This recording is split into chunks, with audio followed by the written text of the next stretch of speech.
दोस्तों, दुनिया में मुसलमानों के प्रति लोगों के अंदर नफ़रत की भावना फैलती जा रही है।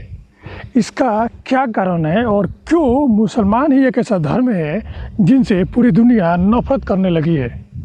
और हम इस वीडियो में बताएंगे कि स्वीडन में जो कुरान को जलाया जा रहा है उसके पीछे क्या कारण है। इन सब बातों का जिक्र इस वीडियो में करेंगे। तो चलिए शुरू करते हैं। दोस्तों, आज स्वीडन के मुसलमान त्राहिमाम कर रहे हैं कि हमें बचाओ, हमें बचाओ। स्वीडन एक ऐसा देश है जो हमेशा सारे धर्म को एक समान समझा है, लेकिन ऐसा क्या कारण है जिसके चलते मुसलमानों के पवित्र ग्रंथ कहे जाने वाले कुरान को स्वीडन में जलाया जा रहा है। इसका कारण क्या है? तो कई लोग बता रहे हैं कि इसका कारण मुसलमान ही है, क्योंकि मुसलमान कहते हैं कि कोई भी, यहाँ तक कि संविधान, जिस देश में रहते हैं वहाँ के संविधान धार्मिक किताबों से ऊपर नहीं है। और जब कोई संविधान मुसलमान के धार्मिक किताबों के खिलाफ या कोई वैसा बात जो मुसलमान के धार्मिक किताब कुरान इजाज़त नहीं देती है, उस बारे में यदि कोई जिक्र करता है तो वहाँ के मुसलमान संविधान को न मानकर कुरान की बात मानते हैं और संविधान को बदलने के लिए प्रयास करते हैं। और यही बात वहाँ के लोकल बहुसंख्यक को पसंद नहीं आता है कि कैसे कोई माइनॉरिटी होकर भी अपने अनुसार संविधान को बदल दे रहा है। यानी संविधान को फॉलो नहीं करने वाला सबसे ज़्यादा धर्म यदि कोई है तो वो है मुस्लिम धर्म। आपने देखा होगा कि बहुत सारे ऐसा कंट्री है जहाँ पे मुसलमानों की, मतलब इस्लामिक कंट्री है। प्रमुख कारण यही है कि मुसलमान अपने कुरान के हिसाब से, यानी शरिया के हिसाब से चलना चाहते हैं। जैसे भारत में है।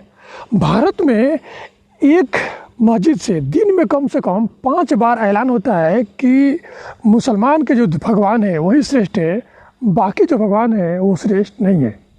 इससे गैर मुस्लिमों के मन में कट्टरता फैलता है। ये सब तब हो रहा है जब मुसलमानों की संख्या भारत में लगभग 15% है। तो इससे अनुमान लगाइए कि जब मुसलमानों की संख्या 70% हो जाएगा, यानी जो माइनॉरिटी है वो मेजॉरिटी में तब्दील हो जाएगा, उस समय भारत के हिंदू या गैर मुस्लिम की क्या स्थिति होगी। कुछ ऐसे ही हुआ है स्वीडन में। कुछ लोग कहते हैं कि भारत में मीडिया की स्वतंत्रता नहीं है, भारत में गरीबी है और इसके चलते भारत में जो मुस्लिम और हिंदू में मतभेद है, ये सब कारण भारत के मीडिया और भारत में गरीबी के कारण है। लेकिन स्वीडन में क्या हो रहा है? स्वीडन एक डेवलप कंट्री है। स्वीडन में भारत से अच्छी शिक्षा है, वहाँ हॉस्पिटल है बढ़िया, वहाँ के अच्छे स्कूल हैं, बुज़ुर्गों के लिए दवाई है, सारी सुविधाएं हैं वहाँ के लोकल लोगों के लिए, वहाँ के मुस्लिमों के लिए, वहाँ के जो और भी जितने भी धर्म के लोग रहते हैं सबके लिए अच्छी सुविधाएँ हैं। उसके बावजूद भी मुस्लिम वहाँ शरिया कानून की मांग कर रहे हैं। स्वीडन में जहाँ 35% मुसलमानों की संख्या है, वहाँ पे मुसलमान शरिया कानून की मांग कर रहे हैं। बोल रहे हैं कि मुसलमान संविधान को नहीं मानता है, मुसलमान को शरिया कानून चाहिए। यानी मुस्लिम बहुल इलाके में शरिया कानून लागू करने की मांग तेज हो रही है। इन देशों के मुसलमान दूसरे संप्रदाय के प्रति ज़्यादा असहिष्णु और हिंसक होते जा रहे हैं। इन हालातों में स्वीडन जैसे देश के मूल निवासियों को एहसास होने लगा है कि उनकी संस्कृति पहचान पर इस्लामीकरण भारी पड़ रहा है।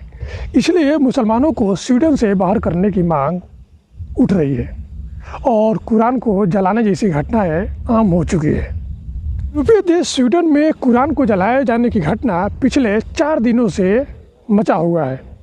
स्वीडन की कई शहरों में दंगे भड़क उठे हैं, वहाँ पे कुरान जलाए जा रहे हैं और वहाँ के 2 दक्षिणपंथी इस्लामिक विरोधी गुट के जो लोग हैं वो इस घटना का अंजाम दे रहे हैं। इस संगठन ने ऐलान किया है कि वो आगे भी ऐसा ही करते रहेंगे और कुरान को जलाते रहेंगे।